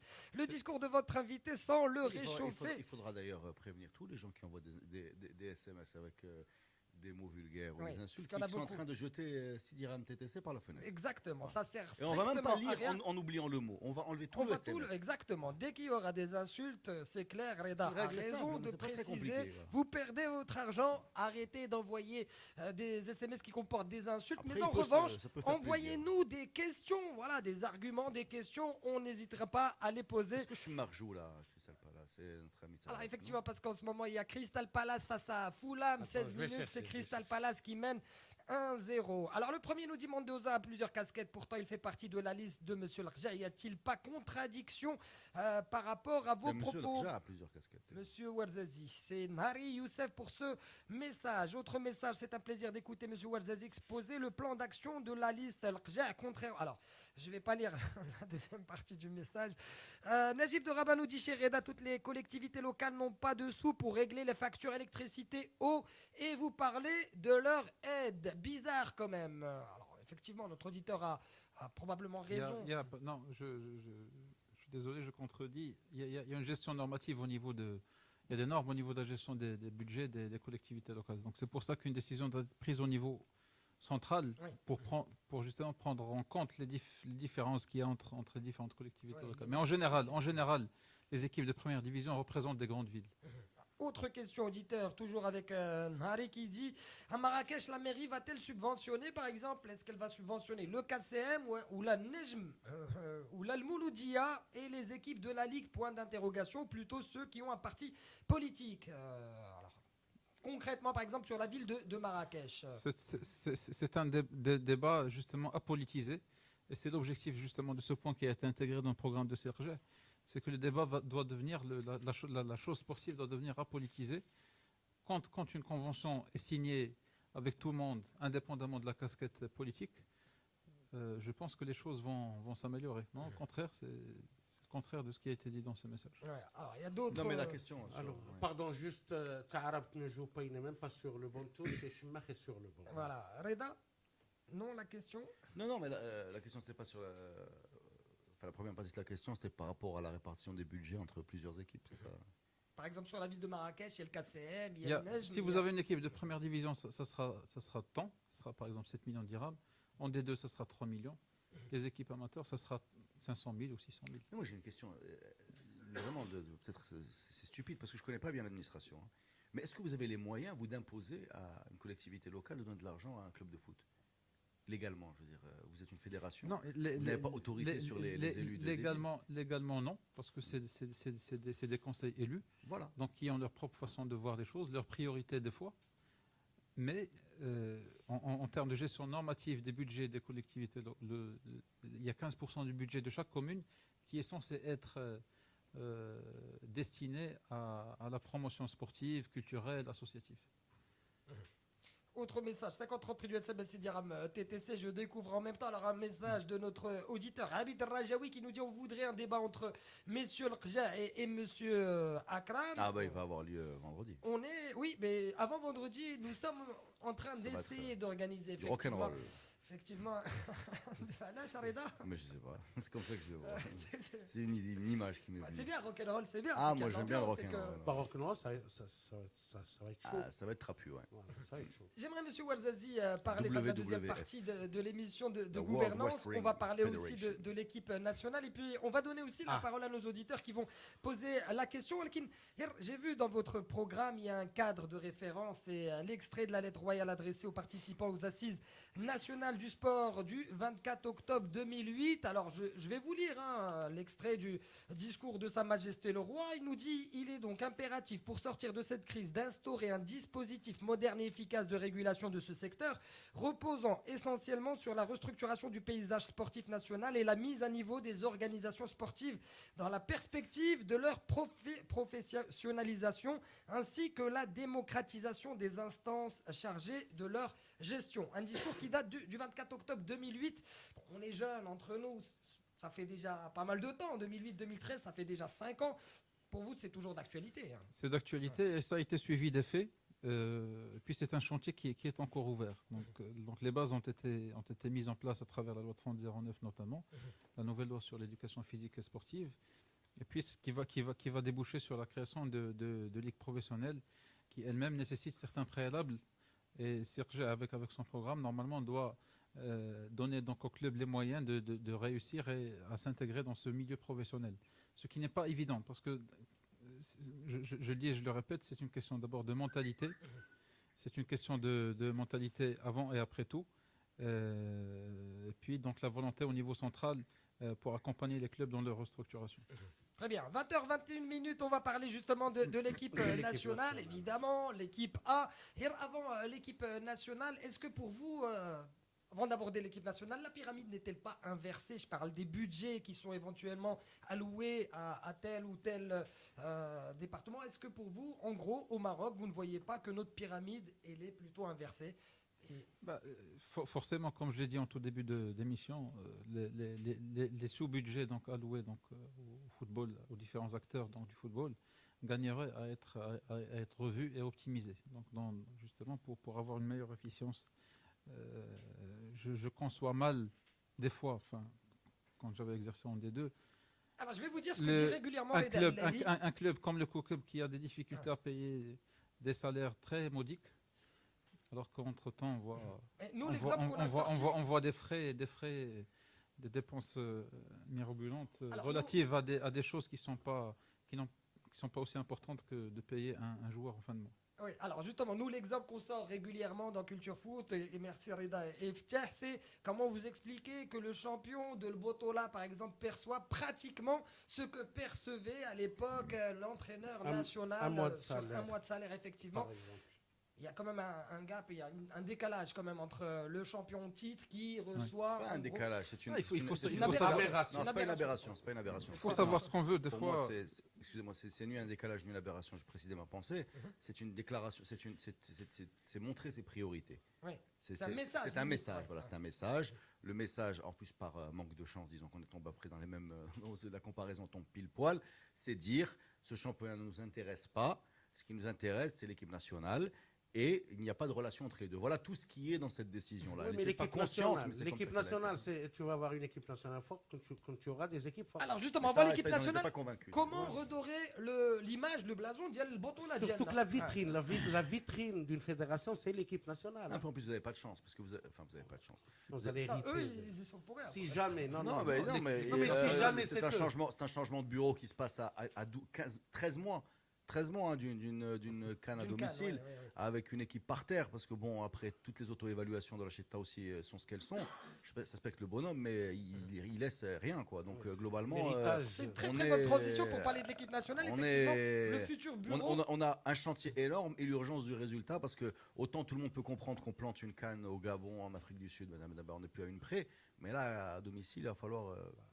Alors justement, c'est Ouelzazi, vous êtes prêt à relever ce challenge? On est à une CAN qui aura lieu à la maison dans 17 mois, il me semble, 16-17 mois. À peu près. Ouais. Ça, effectivement, le chantier de l'équipe nationale, c'est le chantier de votre fédération. De la fédération, c'est-à-dire prioritaire. Il est inadmissible que maintenant, la majorité des lycéens du Maroc n'ont jamais vu l'équipe nationale en Coupe du Monde. Il n'est pas normal aussi que les autres fassent mieux que nous, des petites équipes avec même des pseudo-fédérations ou avec des pseudo-budgets. Donc ça veut dire qu'il faut une remise en question en interne sur la façon de gérer l'équipe nationale en interne. Je pense qu'il faut s'asseoir autour d'une table avec certains les sages de la fédération, de l'ancienne fédération, pour essayer de savoir là où les choses ne tournaient pas rond. Et je pense que de visu, il y a certaines choses qui... Il faut remettre de l'ordre. Il faut remettre de l'ordre. Il y a les moyens, il y a le potentiel, mais il faut remettre de l'ordre. C'est très important. Qu'est-ce qui bloque, hein, comme dirait... Alors, après la pub, on va poser la question de savoir qu'est-ce qui bloque et aussi quel discours vous allez avoir pour le public marocain à quelques mois de cette CAN 2015 à la maison. 20h25, c'est l'heure de la pub. On s'arrête 2 petites minutes et on revient. Merci d'être là avec nous sur Radio Mars. Il est 20h27 avec Stahalaoui, avec Reda Lali, nos auditeurs par SMS. Et puis à partir de 20h30, on va donner la parole aux auditeurs de Radio Mars pour quelques questions à notre invité, monsieur Ouelzazi, qui représente la liste du candidat Al-Qja. Alors, premier SMS, Simo de Casa qui me dit quel entraîneur pour gagner. Alors, c'est comme ça que c'est marqué, Ouelzazi. Quel entraîneur pour gagner la CAN 2015 chez nous à la maison? Voilà. La transition pour parler justement de l'équipe nationale, parce qu'il me semble que vos objectifs ne se limitent pas à cette CAN 2015, mais vous pensez d'ores et déjà au mondial prochain, celui de 2018, monsieur Ouelzazi. Alors, la question de l'entraîneur. La question de l'entraîneur, je pense que c'est assez prématuré de trancher dessus. En tout cas, il faut pas que ça soit... C'est tellement sensible qu'il ne faut pas que ça soit un élément de la campagne électorale, parce que c'est très dangereux de jouer avec ça pour espérer être élu. C'est quelque chose de tellement gros, tellement énorme, le chantier de l'équipe nationale, qu'il ne faut pas... Alors, vous êtes conscient que vous devez, si jamais vous êtes élu, vous devez vous pencher sur la question de l'entraîneur en premier lieu.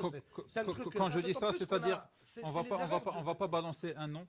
Non, ça juste pour gagner les élections. Non, on ne vous demande pas de balancer. Non, il faut prendre le temps. Il faut prendre le temps pour discuter de la problématique de l'équipe nationale et d'assainir l'environnement de l'équipe nationale. Mais là où je ne suis pas d'accord avec vous, juste pour faire un débat, je ne pense pas que ça soit... Vous avez dit globalement, c'est un chantier énorme, c'est priorité. Je ne suis pas d'accord, je vais vous dire pourquoi je ne suis pas d'accord. C'est énorme en termes d'impact. C'est énorme en termes de responsabilité. C'est énorme en termes d'évaluation qu'on va faire de votre travail. Mais c'est beaucoup moins énorme que celle de mettre en place un plan de formation pour les jeunes Marocains. C'est-à-dire que globalement, on parle de quoi? On parle d'une personne qui s'appelle le sélectionneur et de 15 joueurs. C'est en général 15 joueurs qui font gagner ou perdre. C'est même pas 22, c'est le 3 mais tu connaissais la vitrine. C'est la vitrine. Non, mais d'accord. Vous simplifiez de cette façon, mais je peux vous dire que... je vais le simplifier, je vais vous dire pourquoi je simplifie. Tout le monde a envie de mettre sa main dedans. Oui, mais voilà, c'est ça qui pourrit l'environnement de l'équipe nationale. Exactement. C'est-à-dire que, c'est protéger ces 15 joueurs. Mais globalement, on ne va pas les former, on ne va pas leur signer de contrat. C'est même pas un club où il faut réfléchir à l'effectif. C'est des tournois qu'on joue ou des matchs. Exactement. On a 100 joueurs sélectionnables, ou 150. Il faut un bonhomme et 15 de ceux-là. C'est-à-dire que demain, ils peuvent être performants. Alors après, qu'on ne parle pas de Insigem et de machin, parce que globalement, avec Insigem ou sans, on devrait déjà voir mieux que ce qu'on voit. Non mais c'est vrai, on ne fabrique pas... voir mieux que ce qu'on voit, c'est normal, parce qu'on n'avait rien, on va voir mieux. Non mais ce que je veux dire par là, que les gens comprennent, juste que c'est important en termes de finances, d'image, d'impact, d'impact sur les gens, sur le moral, sur tout, sur même l'économie marocaine, je vais aller même très loin. C'est-à-dire que quand l'équipe nationale marche, même des entreprises comme la nôtre marchent. Ouais, Bah notre oui, bien croissance, sûr. Voilà, évidemment. pour les gens qui nous accusent de vouloir les détruire, financièrement, moi je suis pas Ce qui nous actionnaire, mais arrangerait, c'est mais que tous- l'équipe nationale Les marche. Exactement, annonceurs se manifestent, Voilà. tout le monde. donc c'est important à tous ces niveaux-là, mais en termes de chantier, c'est pas énorme. On va former, c'est globalement, C'est faire le bon choix. c'est tout. Voilà. Ben voilà, et faire ce bon Mais- choix, c'est très Et délicat. remettre de l'ordre, c'est très important à mon avis. Moi, je suis au Depuis courant de des certaines années, on pratiques. pense à remettre de l'ordre. Je suis conscient de certaines pratiques qui font que la machine bloque des fois. Et puis, il faut aussi faire parler les statistiques. À chaque fois que l'équipe nationale a bien marché, l'année N-1, c'était une équipe marocaine qui gagnait la Champions League. Donc, il faut une équipe ou trois équipes marocaines très Des performantes équipes au niveau Ça national. passe par ça. Sachant qu'on a attendu, parce que Quand on a- quand on a- d'entraîneur, on a eu effectivement. Quand on a eu les phares, on a eu 86. Quand on a eu le Wydad, on a eu 94. Quand on a eu le Raja, on a eu 98. Le Raja, dernière équipe, a joué une finale en 2001. On était à 2 doigts de passer en Coupe du Monde si c'était pas le Sénégal qui était en forme. Mais depuis, c'est le vide total. Donc, Alors, donc ça y est pour quelque chose Une aussi. statistique originale. C'est Je n'avais jamais entendu cette statistique. ouais, c'est vrai.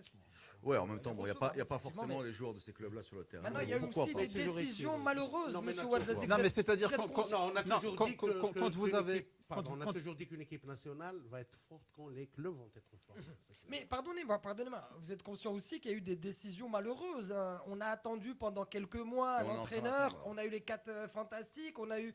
Voilà, On s'est a tiré une donné balle dans le pied congé, on a aussi. donné congé à notre équipe nationale pendant 10 mois. C'est Là, vrai. là, Alors, là, on a encore loupé une date FIFA. On Oui, est les mardis, globalement, chaque mardi. depuis qu'on est éliminé de la Coupe du Monde, on est en stand-by avec Taoussi. On savait très bien qu'il n'allait pas être reconduit, donc on a encore perdu 4 ou 5 mois. Ouais. C'est-à-dire que ce Y a qui pas est de déprimant dans ce genre de l'équipe nationale, c'est qu'on n'a même pas l'impression qu'on progresse de nos erreurs, on a l'impression qu'on a une capacité étonnante, une sorte de créativité à les refaire. C'est-à-dire qu'on bégaye en fait. Ouais. Et là, par exemple, là, on a parlé longtemps du trou rempli plus ou moins vaillamment par Kuperli avant l'arrivée de Guéret. Et au moment où on critiquait ça, eh ben pour moi, on est dans le même trou. Parce que à partir du moment où Taoussi, on savait qu'il n'allait pas être reconduit, on perd du eh ben temps. on a perdu 4 mois. Ouais, c'est vrai, et c'est important parce qu'il ne nous reste plus que 16 mois. J'aimerais vous emmener, mes amis, aux États-Unis avec nous, Rachid Men America. ça- Oui, Déjà. notre ami, notre auditeur Toledo. qui nous suit sur Twitter, notamment Rachid Men les États-Unis, qui alors s'il nous écoute via le www.radiomars.ma, je l'invite à nous rappeler, on va le prendre, il a certainement une question pour notre invité Et ce il y en a soir. 20. من الامريكان نمشيو لسلا نرجعوا لمدينه سلا ومعنا سي شقاره من مدينه سلا. سي شقاره مرحبا بك. السلام عليكم سي حميد Alaykoum salam. تاع السريده سي الورزازي غرد الكلام ديالي بواحد الايه قرانيه سي شقاره تفضل الله يوديك. وتعاونوا على البر والتقوى ولا تعاونوا على الاثم والعدوان. بلاتي سي شقاره غادي نطلب منك غير الا كان ممكن تعود كاع هادشي اللي قلتي لانه on est en train de on a petit souci de casque, on est en train d'installer le casque pour monsieur Ouarzazzi comme ça سي شقاره سي Ouarzazzi غادي يقدر يسمعك مزيان. الوغ افتح على وي سوكيب. بلاتي بقى معنا سي شقاره بقى معنا سي شقاره لو طون دو ريغلي. الوغ سي بون با دو بروبليم كتسمع سي بون. سي شقاره تفضل السؤال ديالك. السؤال لا انا غنبدا بايه قرانيه. مرحبا. بسم الله الرحمن الرحيم وتعاونوا على البر والتقوى ولا تعاونوا على الاثم والعدوان. صدق الله العظيم. كما كيقول المثل الاتحاد قوه. انا عندي واحد السؤال للسي الورزازي والسي اكرم. علاش اللي الافكار ديال هذا الفريق والفريق الاخر نتحدوا بعضياتنا؟ حنا بغينا ثوره كرويه. فهمتيني سي حميد؟ حنا بغينا ثوره كرويه، حنا بغينا داكشي كله pour les deux candidats ne se rassemblent pas entre eux pour l'avenir du football marocain. يعني انت ما كرهتيش تكون لائحه وحده فيها ما كرهتهاش. عرفتي علاش؟ وشكون يكون الرئيس وشكون ما حنا يكون الرئيس اللي يكون، غير هما الافكار بجوج، الافكار ديال السي ولكن والافكار ديال السي ديال حنايا.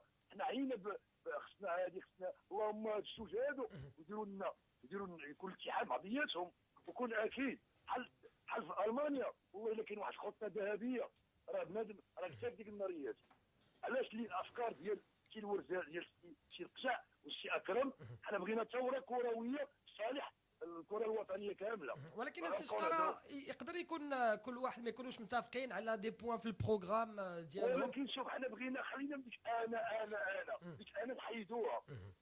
حنا بغينا مصلحه دابا ياك هاشي دابا السي اكرم والسي والسي قجع جوجهم باغيين نصنعوا الكرويه ديال البلاد. بيان سور. علاش ما نتحدوش بعضياتنا؟ الاتحاد قوه. الفكره ما تاش يقول واضحه السي شقاره. والله ما كرهتها. شوف انا بجوجهم ما كرهناش، حنا غير نديروا الثوره كرويه ديال بصح. تري بيان، هذا هو الميساج ديالك السي شقاره. السي شقاره من مدينه سي حميد علاش؟ حيت خايف من الكواليس وخايف شي واحد اللي ما ينجحش وما يتقبلش النجاح. الوغ تري بيان، انا غادي نطرح هذا السؤال ديالك السي شقاره للسي الورزازي. شوف سي حميد، وي حتى اللي دابا حنا درنا انتخابات اللي نجح دوك اللي سقط يعاون. فهمنا الفكره ديالك واضحه السي شقاره، الفكره ديالك واضحه. شكرا لك، كنت معنا من مدينه سلا. السي الورزازي سمعتي الاوديتور ديالنا السي شقاره. هو سي شقاره هادشي اللي قال راه في صلب الصراع الديمقراطي اللي كاين الان في انتخابات ديال الجامعه الملكيه، على اساس انه غدا داز السي القجاع، راه السي اكرم راه اللي سونسي يعاونو، داز السي اكرم راه السي القجاع اللي سونسي يعاونو. يعني اون فيناليتي راه حنا راه كاع داك القوه ديالنا يعني الايجابيه كلنا غادي نسخروها في السي ورزازي. السي شقاره خاف من كو une des deux listes soit représentée par des gens peut-être aigris, peut-être خايف من la réaction des perdants par rapport au futur bureau fédéral. داكشي باش يعني هو صراع ديمقراطي، ولكن خصنا من بعد ما نكونوش واحد لا كونفيغوراسيون ديال لا غوش ولا دغوات، حيت هذاك حيت الطياره كيسوقها ان بيلوت وان كوبيلوت، الا ساقوها بزاف كل واحد شي كيشرق شي كيغرب. غادي يغرقوها. سي كلير. نمشيو لمدينه الرباط، معنا سي فيصل دو غابا. سي فيصل بونسوار. Oui, bonsoir messieurs, bonsoir l'équipe, bonsoir Reda, bonsoir Selozavi. Bonsoir. Moi, j'ai envie de corroborer ce que disait Choukhara tout à l'heure, qu'il a si bien dit d'ailleurs. J'ai peur de la suite, j'ai peur de l'après 25. J'ai peur de demain, une équipe passe et l'autre qui commence à tirer à boulet rouge sur l'équipe gagnante. On a vécu ça et on a peur. Moi, sincèrement, je vous le dis, on a khaïf Aoussani de ce qui va arriver. On va tâtonner. Tout à l'heure, parce que j'ai écouté l'émission de Oussama Abdullah l'après-midi. Oui, cet après-midi. Je sais qu'on aime ce football parce qu'on est flagelle. On écoutait ces émissions. Là, avant le 27, on va faire une dépression. Mais ce que je vous dis, c'est que tout à l'heure, c'était quand même incroyable parce qu'on a déjà commencé à sortir de grandes phrases. C'est très bien qu'il y ait deux listes. Mais j'ai l'impression que chacun, encore une fois, tire de son côté, le droit de son côté. C'est que j'ai l'impression que demain, si M. Qjar passe, l'autre équipe ne va pas collaborer. Elle va être, tu vois, le clan inverse. Elle va être mais c'est Faisal. On va reproduire un petit peu ce qu'on a vécu les années précédentes. C'est ça qui fait peur, encore une fois. C'est notre apprentissage de la démocratie, c'est Faisal.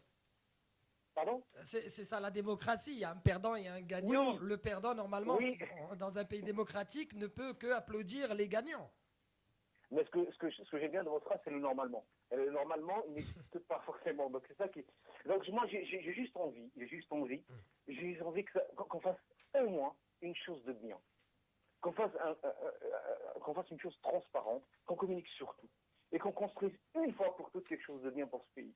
Sachez messieurs que dans 14 jours, dans 20 jours, l'équipe nationale aura à jouer un match, encore une date FIFA. Il nous en reste pas beaucoup de 2015. Ouais, et c'est ça qui me fait peur. Ouais. C'est ça qui me fait peur. Alors, voilà, moi je voulais juste partager ça avec vous. Je vais pas m'étaler. Très bien. Merci beaucoup, c'est Faisal. Merci à Selozavi pour sa clarté, mais j'ai envie que ce soit encore plus clair du contraire. Alors on va parler de la communication justement. Je peux juste donner un mot. Ouais.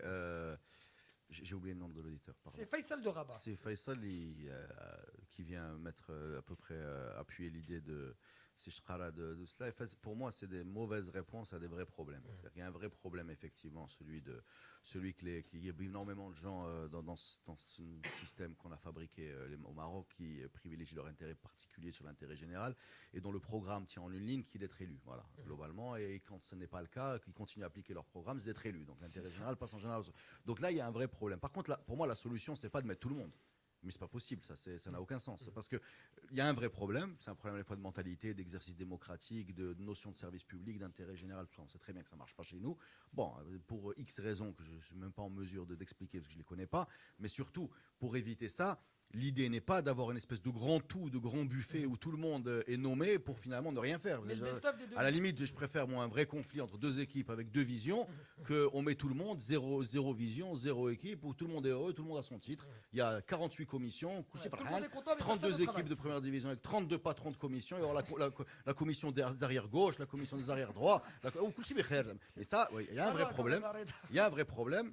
T'imagines la commission de l'arrière gauche. Ah bah ouais, on a bien interdit aux étrangers d'être gardiens de but chez nous, pourquoi pas arrière gauche? On a un problème d'arrière gauche, voilà. Ou d'arrière droit, pardon, arrière gauche. Donc, en fait, la peur du 25, de l'après Ouais, 25, mais voilà, c'est mais ça, là, Ouelzazzi. ça va pas se régler en mettant un grand tout. Ouais. Un grand tout. C'est comme je sais pas, un orchestre ou une équipe de foot. Tu peux pas avoir. Alors, la 32 réaction de M. entraîneurs. Ouelzazzi, juste après, il y a beaucoup d'auditeurs. Mohamed des États-Unis. 2 minutes, c'est Mohamed, et on est à vous. Chami de Fès, Mohsin de Kaza, Abdelrazak Ben Mohamedia, c'est Ouelzazzi. Quand on est imbibé de citoyenneté, de bonne citoyenneté positive, quand on veut du bien pour le pays, quand on est normalement constitué, si l'adversaire gagne, nous sommes dans le domaine du sport, il faut le féliciter et faire en sorte à ce que la prochaine fois qu'on puisse faire mieux. Et vous avez des doutes là? Si vous gagnez, d'avoir des adversaires. Il y a un petit sourire quand même, bien que tu l'as vérifié. Oui, D'accord. C'est une question philosophique. Oui, bah, pourquoi C'est une question pas. philosophique. C'est culture. C'est grâce au doute qu'on Ah avance. bah oui, dans Culture Foot, on parle aussi de philo. Hein, Non, mais c'est pour ça que l'exercice démocratique est important. Quand vous avez une partie qui vous exerce une pression, vous êtes obligé de donner le meilleur de vous-même.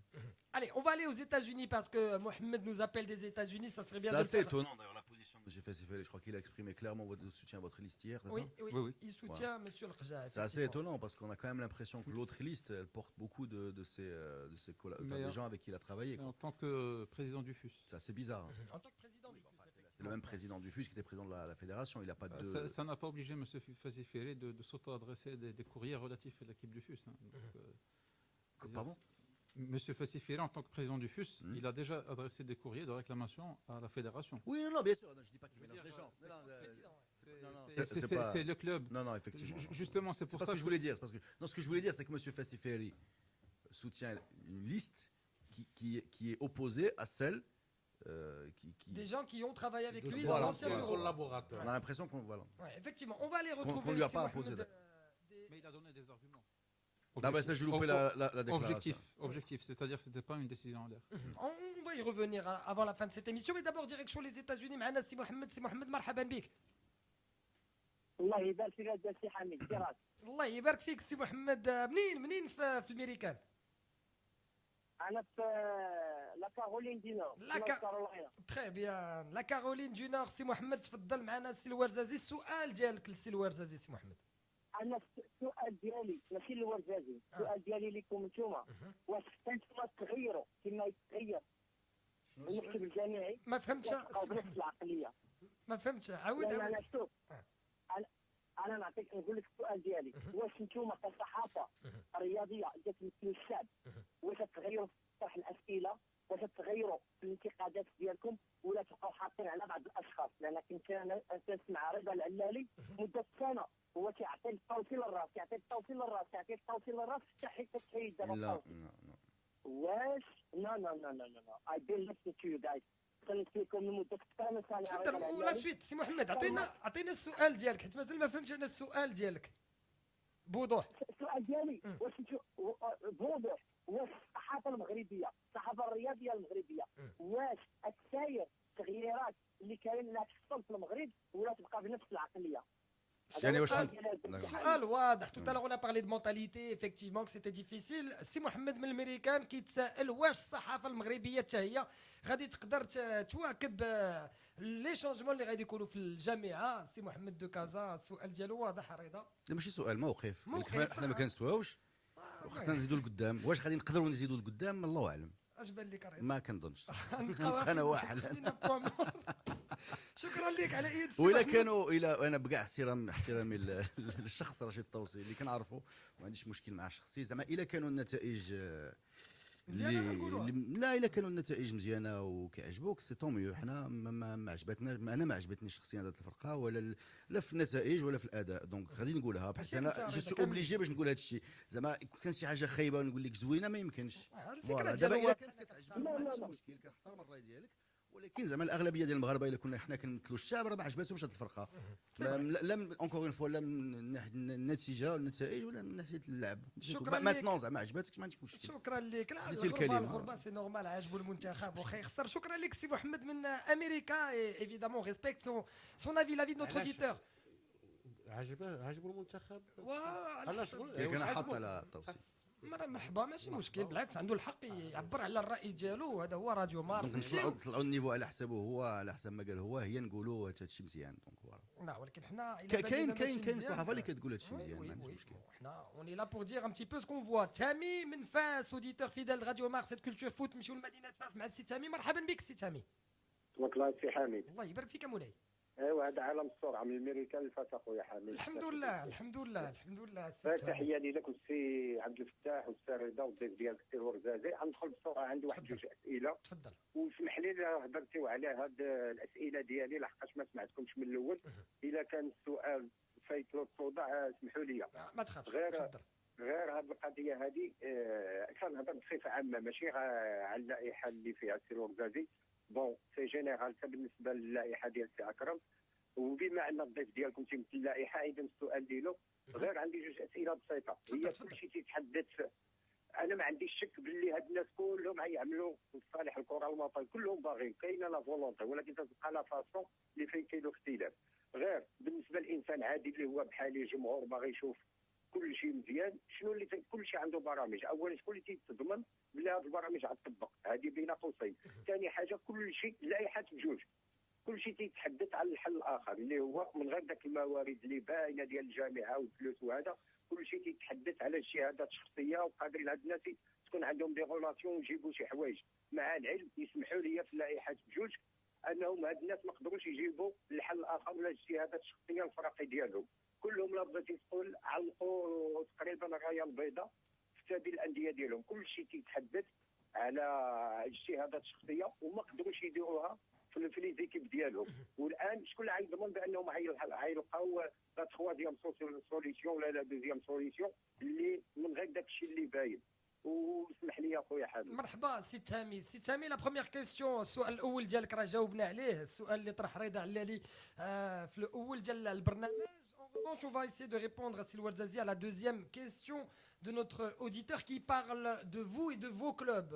Alors, effectivement, on va parler de votre liste qui comprend quand même aussi, je pense, Monsieur Abroun, qui est président de Maghreb Tchétouani. Vous-même, avec le KCM, comment répondre à notre auditeur? لا هو احنا ما تقلدنا هذا المنصب ولا طمحنا باش يعني تكون تسير على المستوى الجماعي الا باش نلقاو حلول للمشاكل اللي عندنا في الانديه ديالنا. ولانه لاحظنا بانه عديد من المشاكل ديالنا ما حنا ما قدرناش نلقاو لها حل في لو نيفو ديالنا ريسترا. و نيفو ناسيونال خصنا ان انترلوكوتور دونك اللي هو يكون البيرو فيدرال اللي يكون قوي باش حتى هو يحاول يلقى حل للمشاكل اللي هي كاينه عند جميع الفرق.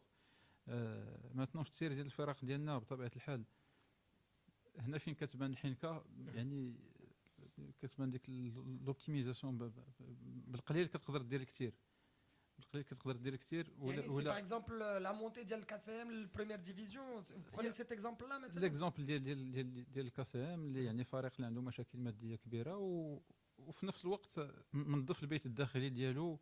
ويعني كاينه اون فيزيون استراتيجيك اللي حنا غاديين فيها. النادي ديال المغرب التطواني فريق الرجاء البيضاوي، فيعني الحمد لله كلها فرق اللي كتحاول افيك لي مويان دو بور كتسير بعقلانيه. يعني الفلوس باش هو كل شيء في عالم كره القدم، ولكن مهم ولكن هو عصب الحرب. اكزاكتومون لو نير دو لا غير. نمشيو لمدينه الدار البيضاء معنا محسن.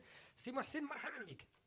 مرحبا، مساء الخير عليكم. مساء الخير سي ورزازي والطاقم اللي في الاستوديو. عافاك بغيت نسول واش سي ورزازي عنده في البرنامج ديالهم اداره التحكيم التغيير ديالها. علاش كنقول هذا الشيء؟ حيت حنا في دوله الحق والقانون والديمقراطيه. واش كتظنوا اذا كانوا الفرق ديال القسم الوطني الاول والقسم الوطني الثاني كيصوتوا على اداره التحكيم غادي تكون واحد الشفافيه، ماشي بحال الا كان شخص واحد كينتمي للفرقه وكيعطيهم هما الاداره باش كيبداو يحكموا، يبداو هما يصيفطوا الحكام هنا سير هذا، واللي الى سون لوي دون لو بوفوار الى شي واحد من فرقه عطى البوفوار لاداره التحكيم غادي يوليو بحال كيتهلا في فرقته. دونك انا كنظن من الاحسن تكون ديمقراطيه ويصوتوا الناس ديال القسم الوطني الاول والقسم الوطني الثاني ويعطيو لاداره التحكيم يعطيوها لجوج ولا ثلاثه ولا اربعه الناس ويكون في اخر العام التصويت عاود الى هما مرتاحين لهم يخليهم، ما مرتاحينش لهم يبدلوهم. ولكن الى اجا غير واحد الشخص هذاك الشخص ديما غينتمي لواحد الفرقه وإلا هذاك عطاهم ذاك البوست غادي يتهلاو ليه فرقته. وهذا الشيء بلا ما نجبد سميتو راه فايت واقع. الوغ هادشي السؤال ديالك سي محسن، السؤال ديالك واضح بلا ما نجبدوا الاسماء. كتهضر على لا كوميسيون داربيتراج جوستومون لا كيسيون دو محسن دو كازاي بيرتينونت. لا هو كاين تراتبيه على مستوى المسؤوليات فيما يخص التحكيم. التحكيم راه هادشي اللي قال الاخ المتدخل راه في صلب الموضوع هو اللي كاين على ارض الواقع. كاين في البرنامج ديالكم مهما كيكون مهما كيكون انه الجامعه كتنظم ميدان كره القدم وفي القريب العاجل غتكون عصبه احترافيه كتنظم كره القدم. فالمسؤوليه ديال لجنه التحكيم راه كتعطى للفرق بصفه غير مباشره لانه كيكونوا الناس منتخبين. ما يمكنش جميع الفرق كلها تقرر في الاعضاء اللي يكونوا في اللجان كامله من غير تحكيم. ولكن الفكره اللي جابها السي القجع هو انه لجنه التحكيم خصها تكون معزوله على الفرق، يعني على الراس ديالها ما يكونش شي عضو اللي يكون منتمي لشي فريق او لهذه او لهذا. وبالنسبه للمحاسبه سي الورزازي الاوديتور كيقول لك علاش اخر السنه ما نديروش واحد لو بيلون على الحكام اكسيتيرا يفيرون سورت دو. لا احنا ماشي في اخر السنه، احنا في كل فترات اقل من سنه خص يكون une remise en question ديال لو ترافاي ديال لونسومبل دي كوميسيون.